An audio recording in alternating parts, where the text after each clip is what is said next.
We're going to go over maintenance of the autoclave and how to do weekly maintenance. So you can see up here that we're due for our weekly maintenance. We're due today. So on the autoclave, you'll see either sometimes, well, I'm cleaning them right now, so I put this on so everybody knows not to put a pack in right now. Those cards are located in here. You can see weekly, monthly, depending on which one is due. So right now we've got a cleaning cycle in progress. The book for the autoclaves is over by the dental area. And so this talks about how to maintenance the machine. So we've got a sheet here that says under weekly maintenance A, it's a good idea to tilt the unit forward and rock it while you're draining the water. So that's what we're going to do here in a second. I'm going to walk you through how to do that. This sheet tells you how to do the weekly maintenance and the monthly maintenance, and it's a step-by-step process. So for weekly maintenance, we also check the external surfaces, clean them, wipe them down with just a damp cloth, soft damp cloth. It says soap, mild soap detergent. Honestly, just wiping it down, checking everything, making sure that your seals are good, that it's a nice fit. This is what we're looking at when we're actually cleaning the inside of the machine. We're going to be looking at this area, and I'm going to clean around that, and I'm also going to clean inside the machine, and I'll show you how to take that apart in a minute. So we're going to start, I usually start with this part where we're draining the water. And we have a bucket that we usually hang in the linen closet. The Scotch Brite pad and the supplies are up in this cabinet above the fridge. So we have the machine here. I'm going to pull this tube down, like so, and then put that into the bucket. And it is, you kind of got to juggle things around here a little bit, but it's like this. And then you're actually going to slightly rock the machine, like it said, for helping get that particulate out of the machine. So we're rocking it while we're draining the machine. You just go back and forth, back and forth. And this is also why you should wait until it's cool, because you obviously don't want more hot water coming out when you're draining it yourself. So it takes a little bit, depending on how much water is in there. You can kind of see it coming to an end. So once you get it all drained, like that, put this down.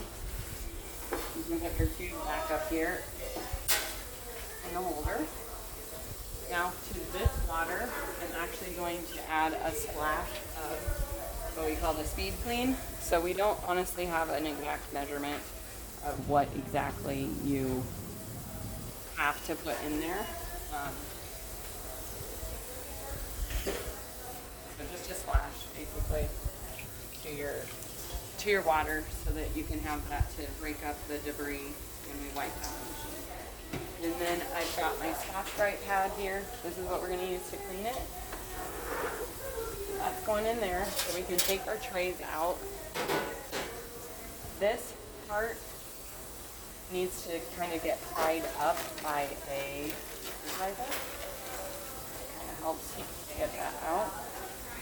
Screwdrivers usually live in that drawer, but you pop that up, pop this side up. You can sometimes take it with the tray if it doesn't want to come out like that. The back also has where it pops in the back too. So I'm just going to pop those up in the back. And then that whole thing can slide out.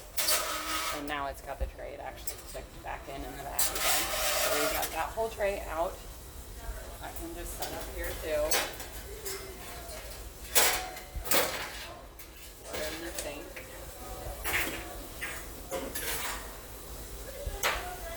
And so this is the heating element, so you want to be careful when you're cleaning. It's actually quite dirty. So if you notice this, all this black and down back in there, that's dirty. So we really need to clean this machine.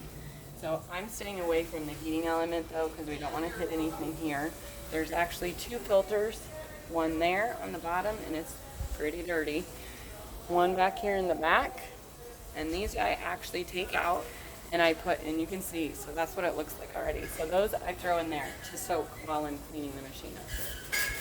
So then I've got the scratch pipe pad, and you can kind of see in there where it's got all that debris and where that, the tray and the plate, how it looks. So basically we're just going to clean all of that out and scrub it. You can get pretty rough. Usually it takes a little bit of cleaning around in there. Really get it clean. And by the time you're done, and same thing out here on the edge. So you do that out here on the edge too, where that seal is. I need to get a towel. I'll go grab a towel, but we're getting a mess there.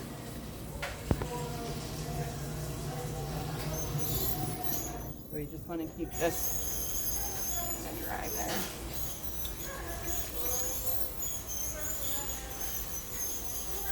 So then we're cleaning really well around here and getting that where it doesn't have anything, because anything like that, when the seal comes in, it's sticking to that, and that's a lot of times how you ruin your seal. So you need to make sure you clean that really well.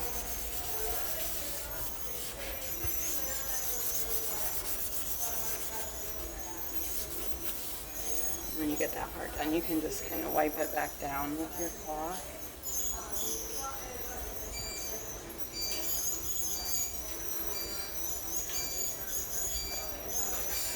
And same thing, I'm coming back here, you're going to go all the way back. And I'm just going around the heating element. I'm not getting down too close.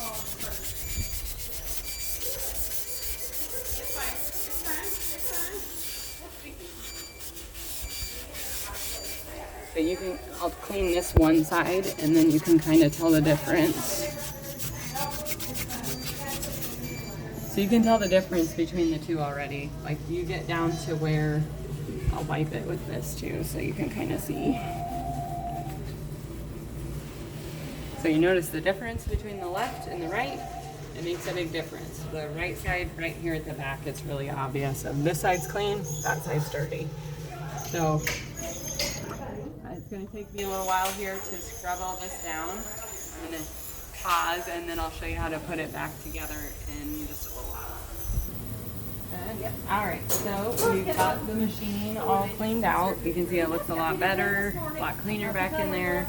I took the plate out, scrubbed it too. I usually just put it right in the water and scrub it down there. This part of the machine I took out in the sink, and then I wiped it down as well, down on the racks, just wiping it really well. The filters I took out of the water, and you can kind of see, I want to point out, look how dirty the water is. So the filters come out, then I actually rinse them with the distilled water, rinse them. So you got to put your filters back in. Your filters, they can be interchanged, and you can kind of see they're bent up. The biggest thing is you want to make sure that they stick in really well. So when you put it in, if you kind of have to bend it a little bit to make it fit, the biggest thing is you don't want it just to fall back out. And sometimes you got to play with them a little bit. But this one's going to go back in the back, and that one's there. So we got our filters back in. Now we've got to get our base plate in. So we've got this. This can go in like this. You can do it a couple different ways. You can put this in first. And if you forget how it goes in, you can always look at the photo in the book. It shows you the base plate and how it's supposed to go back into the machine. So then you can take this, the tray rack, and you can kind of bend it to go back up into your machine. You can do it this way, or you can actually put it on the plate and then slide it in. But I usually do it this way, where you're kind of sliding it in after you put your tray in. You just kind of have to work with it a little bit, like this one slid down in one of the holes. But so I've got those two locked in, and now I got to do the other side.